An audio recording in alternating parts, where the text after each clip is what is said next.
Welcome to the Exec Exchange, 15-minute podcast in which a leader from the water sector shares a story to inspire, inform, and educate other water sector leaders from around the globe. My name is Piers Clark, and today my guest is Frank Rogalla, Director of Innovation and Technology at Aqualia. And the topic we're going to be talking about today is how to be innovative when running an innovation department in a modern water utility. Frank, brilliant to connect with you today. Piers, so good to talk to you again. We first met 30 years ago. I was lying in bed last night thinking of you. How weird is that? And it was about 1996 that we met. I was a young gun at Atkins. You were a slightly less young gun. You're a little bit older than me, Black and Veatch. And I remember you came to visit my offices. And the thing I remember was you were driving the weirdest car. It was a sort of square. Yeah, they called it a Popmobile at the time. It was actually a Fiat Multipla. And I remember that first meeting with you. I remember finishing thinking, man, that guy is incredible. Now, for the audience, what have you done over the last 30 years? I was a swimming champion in my youth, and I have not left water ever since. I studied environmental engineering, first in Germany, then on a Fulbright scholarship in the US. Then I got hired by General des Eaux. Nowadays it's called Veolia, and spent 10 years in France, in Paris. They conquered the world and sent me to the US. When New York became a little too small for me, we moved to Sao Paulo. And finally, James Barnard said, "Why are you hiding in Brazil?" So that's how I came to London, working for Black & Veatch. My wife at that time ended up in Madrid. And her boss was sitting in LA and says, "Oh, your husband is moving to London? I know a place very close by, about driving distance." So obviously from Los Angeles, 10,000 miles away, it looks very close. So for some time, we spent commuting between London and Madrid. So I racked up a lot of miles and, of course, a horrible carbon footprint. Now I'm proud to pay back in some sustainable solutions, hopefully. Once Aqualia hired me now 18 years ago, we've been running this innovation team. So you joined Aqualia 18 years ago from Black & Veatch. Now, can you share more about who is Aqualia, where do they serve, and where do they operate? Aqualia is a small private operations company. We serve about 45 million people in 19 countries now. We do all the services that the water company or municipality would do: drinking water, wastewater, running the networks. And we also do design, build, operate large concessions in Egypt or in Mexico. And normally we're just an operator, meaning we don't own the infrastructure, with a few small exceptions like the big design, build, operate, where we have the 25 or 20-year ownerships. And then we are owners of the Ostrava water system in the Czech Republic and of the Tbilisi water system in Georgia. Excellent. Thank you, Frank, for that. Now, let's get into the topic we're going to talk about today, which is an innovative way to run an innovation department in a modern water utility. And the reason I've chosen you to talk about this is because you have adopted a very unique way of running an innovation department. Talk us through the strategy that you have in Aqualia. Well, it was very simple. When I got hired 18 years ago, the CEO said, "Frank, you have zero money, zero people, do innovation." So obviously I had to invent innovation from scratch and first of all, find money. At that time, there was a lot of resources available for innovation.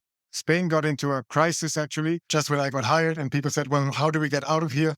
Only by innovation. People need less carbon footprint, less energy consumption, cleaner water.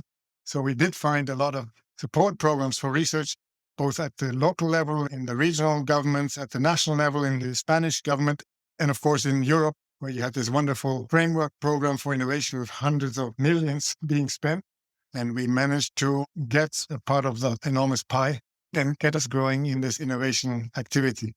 Excellent. So I think it'll be useful to work through how you built up that team. You used the phrase there, we had no one. Did you really have no one? Was it just you? Were you building it as a one-man band team? And how many people have you got today? Get a sense of that scale. Yeah, indeed. I was by myself, but of course the company existed and everybody was, of course, enthusiastic to help. Even though I didn't have many full employees of my own, I did manage to nudge a few colleagues in other departments to get going. Nowadays, we have about 50 people in 12 different locations.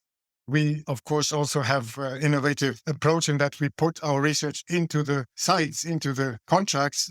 We don't have a centralized research center because there's already a lot of universities and technology center that we can work with using their infrastructure.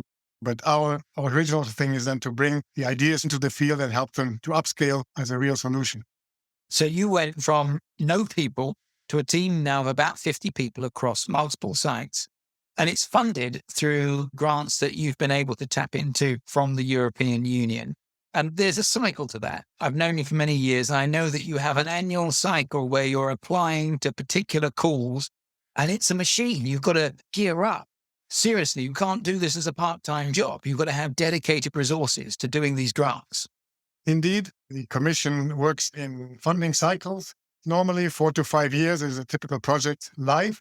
Therefore, if you have a bunch of projects, they will eventually run out and you need to apply for the next round. We are therefore dependent on the schedule. These calls are normally in May, in June, in September is the toughest one. Because in Spain, obviously, we shut down in July and August, and yet you have to submit your proposal on the 5th of September. There always seems to be a rush at Christmas, or is that when the decisions are made? Yeah, normally the projects you hand in September are being decided for Christmas. And then, of course, you need to scramble to get your team mobilized. Obviously, we're not alone. We are working with consultants, with professionals to write and win proposals. European proposal needs at least 3 partners from 3 different countries. In practice, it's more around 10, sometimes even bigger. And that is also a secret, to have good partners that can contribute with their ideas and their resources to make a successful proposal. And of course, this is very much aligned with the European dream. It's about collaboration and people working together so that you leverage up the skill sets and the capabilities from as broad a church of people as possible, which is very, very European. And I like that. Let me just be clear. And I like that. The UK was actually part of that European system, and it's part of it again. And we do have good partners in Severn Trent or in Southampton University or Imperial College. We appreciate the vision that we can get from different perspectives. Now, I suspect there are people listening to this thinking that's an astonishing model to do, to have 50 people employed with a constant rolling program of grants. In terms of the resources you set aside to apply for those grants, is it 3 people or 30 people? The core management and support is about 10% of our team. 5 persons are permanent grant managers and proposal managers. We do mobilize, as I mentioned, the consultants or the partners or individual researchers if the topic is of their domain. They will obviously help to put in technical content into the proposals. And at any one time, I'm sure the number changes depending on which projects you're running. But if you were to look at the sum of the projects that you're running today, what's that in terms of euros? Yeah, our annual budget is around 6 million euros. Sometimes a little less, sometimes a little more, but indeed that's about the number that finances this 50 people plus the infrastructure that we build to produce results. Brilliant. All right. Let's talk about the pros and cons. One of the obvious pros is it's a pot of funding that you haven't had to go to your shareholders for. Are there any other pros to this approach that might put this way of running an innovation department ahead of a traditional method? Well, first of all, it's, of course, the constant pressure to find something new, because in each proposal, you have to have something that goes beyond the state of the art.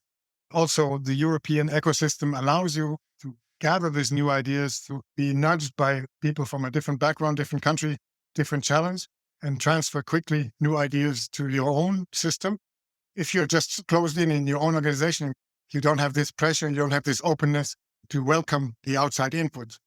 I like this idea that because there's a third party that's sort of marking your grant application, you're forced to be that little bit more innovative. You can't be a fast follower. You've got to be a leader.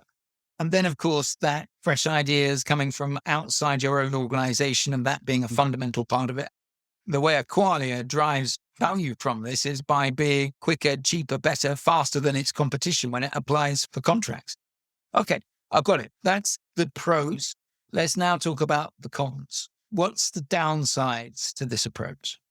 Well, a downside is the risk that there is no continuity, because you hire people in the 4 to 5 year horizon. And therefore, there is the danger that at the end, they might not have another follow-up activity. Although being part of a large organization of 15,000 people, first of all, we do have people that hire our own personnel away to the operations. And also we manage pretty much to have a sufficient momentum to keep people employed. And actually they are responsible in part to find their next job. thanks to the consortium that they're working in, they normally develop also their own ideas and their own partnerships to be successful in the next round of proposal. Brilliant. I think it's a glorious model, Frank, and thank you for sharing the insights in that. It's a very difficult model for other people to follow because you've established yourself as the leader in doing this. I'm in awe of what you've achieved. Now, we normally finish with a slightly cheeky question around asking people to go back in time, but we spoke before we turned the microphone on, and I want to ask you a slightly different question. And it's the question of, when did you last cry and why? Yeah, that's a very, very touching question for me, because just last week and up to now, I've been crying because my good friend James Barnard passed away on January 27th. He was an early inspiration.